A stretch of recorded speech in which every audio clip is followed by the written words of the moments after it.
This quick video is about how to go live on Facebook using iPhone. Okay, let's quickly open Facebook and touch what's on your mind. And here you can see this live video option. Now just tap live video and allow microphone access if asked. And before starts live, make sure you are ready to go live. Once you are ready, now just tap go live.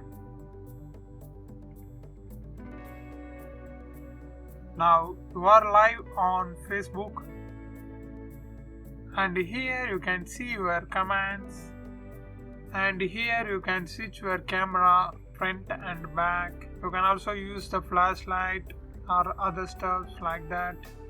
Once you are done, then just tap finish.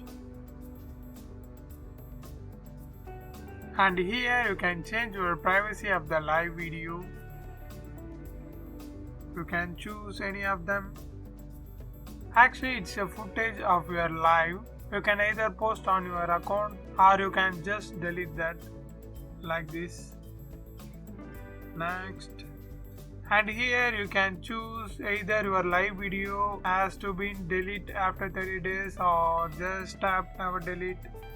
It completely depends on your wish. Then post now. That's it. Now you successfully telecast your live on Facebook. I hope this video helps.